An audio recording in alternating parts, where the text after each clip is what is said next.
one of the biggest ways The Voice is going to assist is, quite literally in the name, it's providing a voice, finally, that centres Aboriginal and Torres Strait Islander people. And for so long this has been called on for. We've seen it prior to the Uluru Statement, and then even through all the steps it took to get to the Uluru Statement itself, and now we're here at the referendum. Well, I'm studying and researching in criminal law, and so I guess my mind is mostly focused on the fact that First Nations people are over 10 times more represented in the criminal justice system than the general population, and the fact that despite the Closing the Gap report gave so many good suggestions about how to fix that, almost none of them have been implemented. So I think The Voice would, at the very least, grant a lot of political capital that could be very useful in closing that gap. I think it provides spaces for truth, and it provides spaces where justice can, finally come to fruition. It provides spaces for acknowledgement, for agency, which is something that, I think we as non-Indigenous people and Australia at large has denied Aboriginal and Torres Strait Islander people for so long.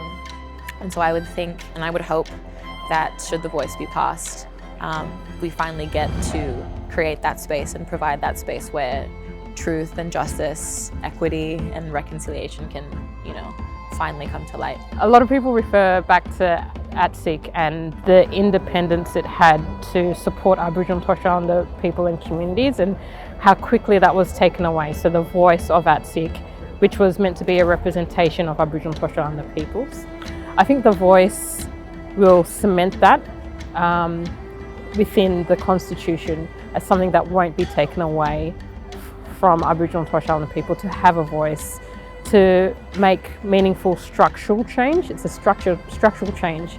That's something that I'm looking forward to, and I know many people are looking forward to. And with that, the next steps for whatever The Voice looks like, I think that's up to us to determine. So I'm excited to be in that space moving forward. It says at the very heights of this country that Aboriginal and Torres Strait Islander people need to be there at every step of the way. So not just they're the recipients of some program, but having greater control, greater authority, and that authority, I hope and pray, will be listened to and respected.